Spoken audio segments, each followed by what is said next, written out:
What's your thought on the president's ideas here on using this as an opportunity to limit the size and scale of government? Should that be the conversation now? I think it should be the conversation at any point. Obviously, September the 30th, there were 150,000 federal employees that ended their connection to the federal government. Those are the folks that were given the opportunity to be early out. Through the early months of the Trump administration, said you could stay on till September the 30th. So we had 150,000 employees that left at that point. What the president's doing now is he's basically sorting in every agency to say if they're considered essential or non-essential. If they're considered non-essential, then there's a second look to say if they're non-essential now in the shutdown, are they non-essential long-term on that? That should be a reasonable thing any business would do. Federal government's no different than any business. If you want to be able to take a hard look at it and say if we can function without them, should we? Is that the right thing to be able to do, and then to be able to make the wise decision from there? Interesting. Got it. But in that case, they would not be rehired. These would be permanent layoffs we're talking about. Well, the president has not announced. That's what they've implied initially on this, what Russell Vought has talked about from the Office of Management and Budget, but he's not actually given any clear instructions of what they would do long term. But this gives them the opportunity to be able to look at that. They've still got to make the decision on it. He also was asked today in the Oval Office about back pay. This was an idea floated by the Office of Management and Budget that not all federal employees deserve back pay. The Speaker of the House, Mike Johnson, talked about that earlier. We followed up with the president on that, who said that some people don't deserve to be cared for, but he wouldn't identify who they are. Should Congress reinforce the laws on the books about federal workers receiving back pay when the government reopens? Yeah, we've had pretty clear federal law on this, that if we have a shutdown on it and you were furloughed and you're coming back, that you do get back pay on it. That's something that's happened, obviously not the decision of any federal worker. By the way, that's why I've worked so hard as a member of Congress. I have a bill called Preventing Government Shutdowns. We had 56 votes for last time. We need 60 to get it done, that we would permanently end any government shutdowns, because federal workers and their families and members of the military and their families should not be the ones paying the consequences for a government shutdown. It should be members of Congress that actually have the impact if we don't get our work done. That's a different issue. But for me, yes, they should get back pay. Who doesn't get back pay are contractors. Now, there are contractors in some of those janitorial services and food services and other things that are in a lot of these federal buildings. They're just not used during this time period. And many of those contractors will never receive back pay and never have. So there are some pretty vulnerable individuals that are vulnerable during this time period. I know there are a lot of ancillary businesses around here that are feeling this, Senator, and you're right to point that out. We spoke earlier this hour with your colleague Rand Paul of Kentucky, and of course, you well know he's the lone holdout on the Republican side of the aisle, a no vote, pointing to not to associate himself with Democrats, but what he calls increased debt and deficit. Why is he wrong in this case?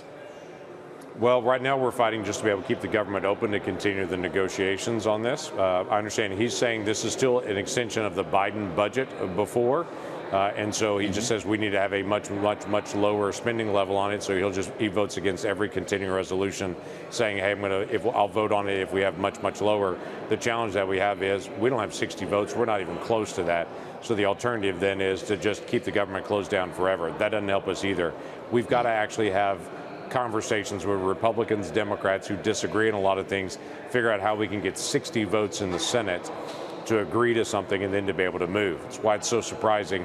During the Biden administration, all 4 Septembers, we had a continuing resolution during this time period as well, kept the government open while we continued negotiation. That was not an issue. But when President Trump comes, Democrats are now saying we're just going to shut the government down, not negotiate. That doesn't help us. Well, Senator Lankford, whether it's now or when the government reopens, there'll have to be a negotiation at some point. The president indicated yesterday that talks with Democrats were underway, at least on an informal level, on extending Obamacare subsidies with maybe some new guardrails around it. You know a lot about making deals, Senator, and we watched you put, I think, 4 to 6 months of your life into a very important bipartisan deal on the border that the president then turned away from. This was last year, of course. Before he was in office, candidate Donald Trump affected the outcome there, and I know you don't need me to tell you. What would be different this time? Would you lead a gang to help negotiate something on health care, or would you have advice for others who are? Well, I would say first and foremost, we got to have the president, the House, and the Senate all on the same page to be able to work through that. At that time, I was trying to be able to navigate a situation where I had a Democrat president and I had a Republican House and a Democrat Senate, and trying to be able to figure out how do we actually solve this intransigent issue of open borders with a president that did not want to close the borders. So it's a very different issue at this point. Now that we have a president that does want to be able to solve this, the problem of the budget, we have the House and the Senate that do want to be able to solve this. We've got to be able to figure out how to be able to navigate it. Now, there are a couple things on the Obamacare subsidies. The Obamacare subsidies, the base level, are not in the argument. These are plus-ups that were done during COVID. And this is what a lot of my Democrat colleagues are trying to conflate. It's not the base subsidies being talked about. This was the temporary plus-ups for COVID that they're trying to say they now want to make permanent. That's a very different issue. No, you're right to point that out, and we've tried to make that delineation when we talk about it as well, Senator. So that begs another question. Should they be sunset altogether? We're not in a pandemic right now. Do you fade this out after a year? Because Democrats want a permanent extension. Right. Democrats actually put that in during the Inflation Reduction Act. They said this was temporary for a health emergency, and we're sunsetting it at the end of 2025. So it already has a sunset. It was set there by Democrats when they said this is only for the pandemic time period. And now they're saying, just kidding, I want to be able to make that permanent.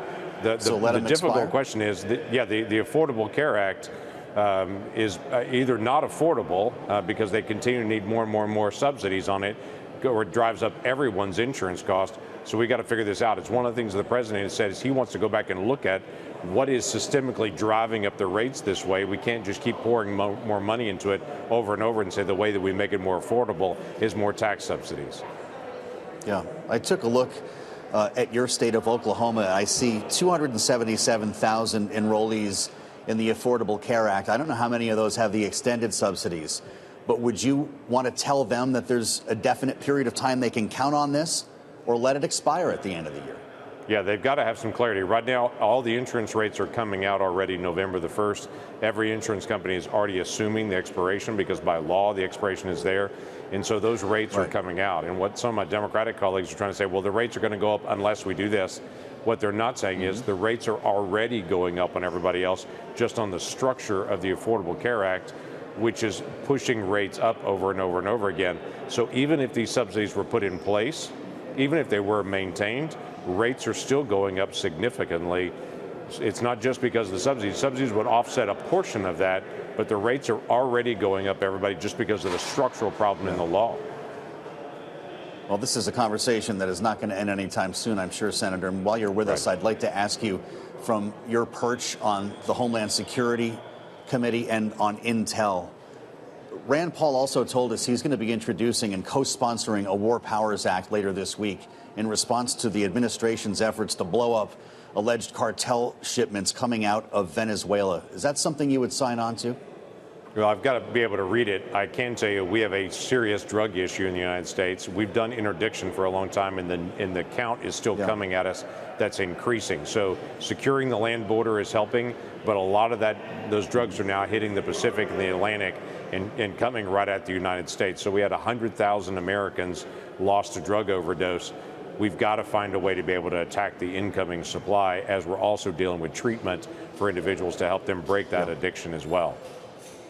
You worry about blowing up boats without knowing who's on them? We better know who's on them, and I would tell you from the intelligence gathering and everything else, these are not cruise ships. These are not individuals out on a pleasure fishing trip on it. These are individuals that are interdicting drugs into the United States to kill Americans.